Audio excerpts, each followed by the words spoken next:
اعوذ باللہ من الشیطان الرجیم، بسم اللہ الرحمن الرحیم۔ غزہ کی جنگ سے متعلق چند حقائق آپ کے سامنے لے کر آتے ہیں۔ اسرائیل کی حکومت کا غاصبانہ، ظالم اور بربریت والا چہرہ دنیا کے سامنے پہلے سے زیادہ ظاہر ہو گیا۔ اقوام متحدہ، اسلامی تنظیم OIC اور دیگر چھوٹے اور بڑے ممالک، اسلامی ممالک بے بس نظر آ رہے ہیں۔ ان کی بے بسی کا اندازہ سب کو پتہ چل چکا ہے۔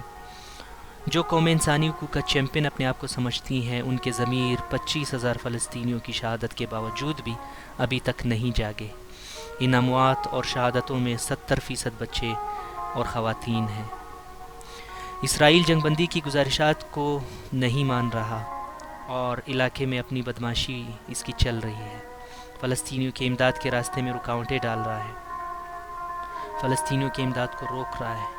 معصوم لوگوں پر بمباری اسرائیل کی جاری ہے اور اس سلسلے میں اسرائیل نے کوئی ڈیڈ لائن نہیں دی۔ صحافیوں کے کئی تعداد علاقے میں مار دی گئی ہے۔ اقوام متحدہ کے امدادی کارکنوں کی اموات ہوئی ہیں۔ اسرائیل نے ہسپتالوں، اسکولوں تک کو نہیں چھوڑا اور غزہ کے بے شمار عمارتوں کو کنڈر میں تبدیل کر دیا۔ غزہ کے لوگوں کو قحط، غذائی قلت، پانی، بجلی اور دیگر اہم بنیادی ضروریات کی شدید کمی ہے۔ بوڑھے، بچے اور جوان کھلے آسمان تلے اپنے رب کو یاد کرتے ہیں۔ ان حالات میں بھی ہم ان کو دیکھتے ہیں کہ وہ اپنے رب کا شکر ادا کرتے ہیں۔ ہاں، البتہ ان کو ہم شکوہ کرتے ہوئے بھی ضرور سنتے ہیں کہ ہماری اسلامی ممالک، عرب ممالک اور دنیا کی بڑی طاقتیں کہاں چلی گئی ہیں؟ کیا ہم انسان نہیں ہیں؟ کیا ہمیں زندہ رہنے کا حق نہیں؟ کیا ہمیں آزادی کا حق حاصل نہیں؟ اسرائیل نے 7 اکتوبر کے حملے کو جواز بنا کر جس طرح فلسطینیوں کی نسل کشی کی ہے اور ان پر زمین تنگ کی ہے، وہ تاریخ کے نہ بھلانے والی ہولناک داستانوں کا ایک حصہ بن گئی ہے۔ اسلامی ممالک اور دنیا کے دیگر ممالک، چاہے بڑے ملک ہو یا چھوٹے ملک، وہاں کے عوام گلیوں اور سڑکوں پر نکل آئے ہیں اور احتجاج کر رہے ہیں۔ خوشائند بات یہ ہے کہ یورپی ممالک اور امریکہ، ان کی جو ریاستیں ہیں، اسرائیل کی حمایت میں چونکہ وہ کھل کر سامنے آئی ہیں، لیکن عوام ان کا ساتھ نہیں دے رہی۔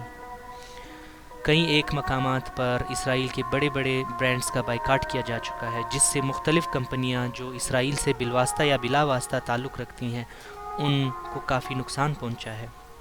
احتجاج جاری ہیں، چاہے وہ مسلم ہو یا نان مسلم، لیکن حقیقت یہ ہے کہ جتنی توانائی ہمیں نان مسلم کنٹریز میں عوام کی نظر آ رہی ہے، اتنی توانائی ہمیں اسلامک کنٹریز میں نظر نہیں آ رہی۔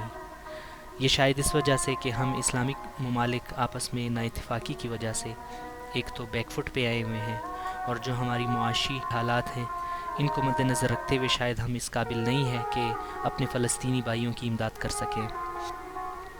بدقسمتی سے دنیا کے تقریباً سارے ممالک، لیکن چند ایک کو چھوڑ کر، اپنے جیو اکنامکس اور جیو پالیٹکس کی جال میں اپنے آپ کو پھانس کر یہ ریاستیں یا یہ ممالک بے حس اور بے بس نظر آ رہے ہیں۔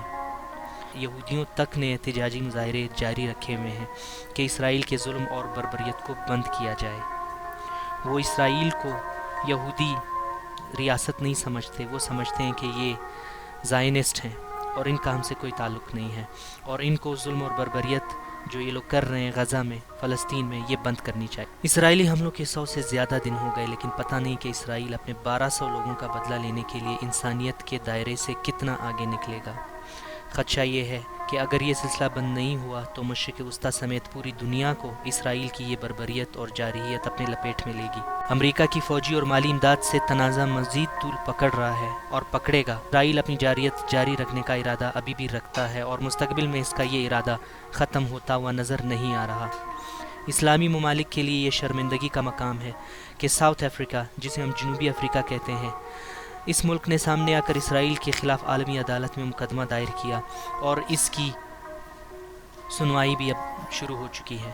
عالمی عدالت کا فیصلہ آخر میں جو بھی آئے، چونکہ دنیا کے ممالک اور خاص طور سے طاقتور ممالک اس فیصلے پر عمل درآمد کے پابند نہیں ہیں، لیکن دنیا کی تاریخ جنوبی افریقہ کو ہمیشہ سنہرے الفاظ میں یاد رکھے گی، کیونکہ اس اقدام پر جنوبی افریقہ ایک ظالم اور غاصب طاقت کی اخلاقی شکست کو ثابت کرنے میں کافی حد تک کامیاب ہو گیا اور اسرائیل کی حقیقت کھل کر دنیا کے سامنے آ گئی۔